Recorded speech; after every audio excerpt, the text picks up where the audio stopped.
Well, so I've been asked a few times over the years, what's the best way to maintain any of your ratchets? And this is pretty much universal across the board for any ratchet, no matter the brand, whoever made it, whatever, USA, Chinese, Taiwan, doesn't matter. But we'll start with this one. This ratchet I've had since it was brand new. It's actually back when Kobalt was made in USA. Really nice ratchet, competed with the older Craftsman raised panel ratchets in terms of quality. I think Danaher was the one that made these. I don't know if Williams was still making them at this point, but this is a 2008 or 2009 model, somewhere in there. But I've only taken this thing apart once to clean it out, and I put some general purpose grease in it at the time. You can use general purpose grease as a lubricant, but unfortunately what it does is over time it'll start, I don't know if it'll separate and all the liquid starts leaking out of the grease, and then it just kind of makes a mess. It does its job, but you just got to wipe the ratchet off every now and again. This stuff I've been using for a little while now, a few years. This stuff is pretty much the same thing that Snap-on uses in their ratchets from the factory. You don't need a lot of it. The best part about this stuff is it doesn't separate like general purpose grease does, or any sort of other lubricant. So what we're going to do is just clean this ratchet up and service it. Then we'll probably take a look at one or two of these and service those as well. All you're going to need is the appropriate tools to take your ratchet apart. If you have one of these type of teardrop ratchets, these generally have a ring that goes around here, and you get in there with a small flathead or jeweler screwdriver and kind of pry that out and then work it out like that. This particular ratchet has a Torx or Allen key bit head on it, so you'd remove both of those and then everything would just come out like that. This one has the more old school style where it's just a snap ring. These are probably the easiest to mess with, but all you're going to do is just line up your little tool here. I like to use a magnetic bowl. So then when you do this, you just pull that out nice and easy, just like that. And then here's the important part. You have this little ball bearing that's in there. You do not want to lose that. If you lose that, you're going to kind of be SOL.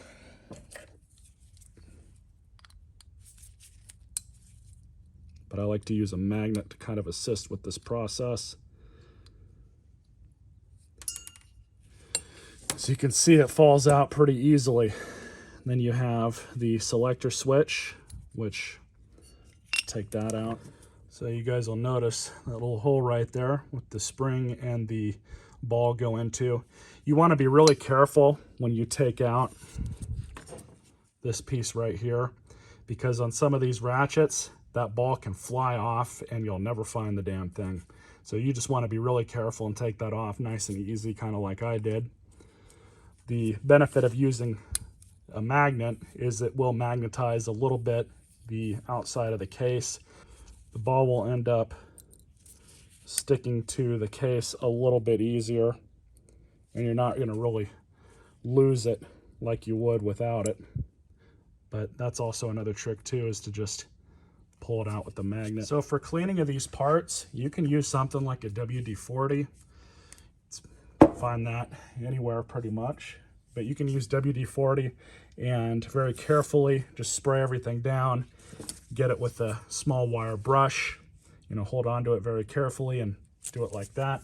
What I'm going to do is stick all those parts, including the body, into my ultrasonic parts cleaner.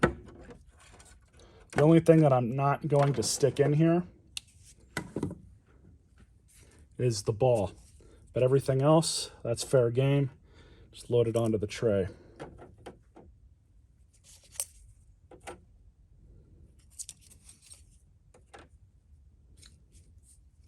I won't stick the spring in there either, but here's the body. Stick that in. And the timer on this goes for 480 seconds. So what I do is, in the case of this body, I'll flip it over at the end of that 480 seconds and then redo another run.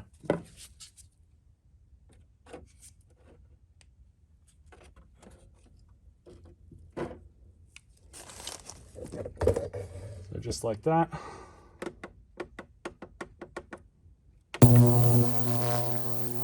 Just let it do its thing. So as I mentioned earlier, now this is done.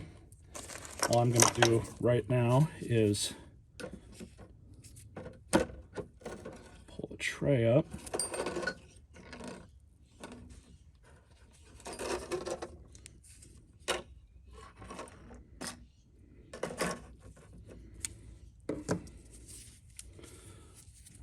Cleaned it out pretty well, but we'll flip that over. This one I'm pretty sure is okay, so we can remove this. So here's a trick I'm trying. Took a piece of electrical tape, folded it over itself, and we're going to try and see if this will help us get this stupid ball back in.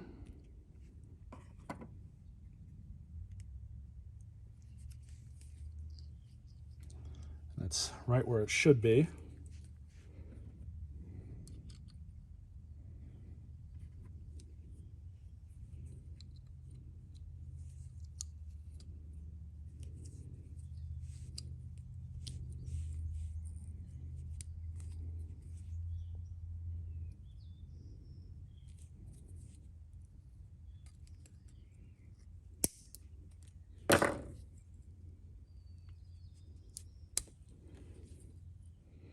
Ball's right where it should be. So if you're in a bind, use some electrical tape.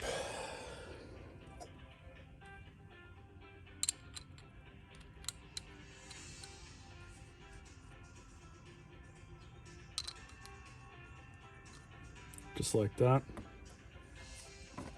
Add just a dab more.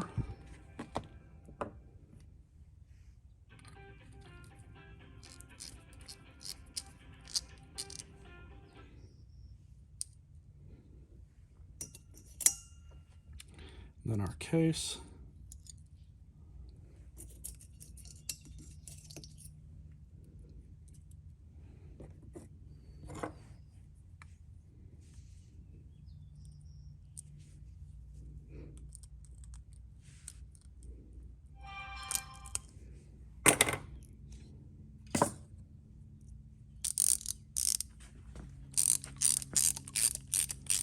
There you go.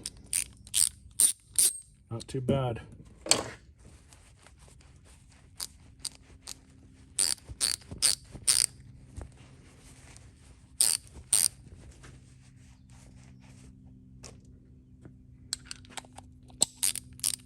Much quieter.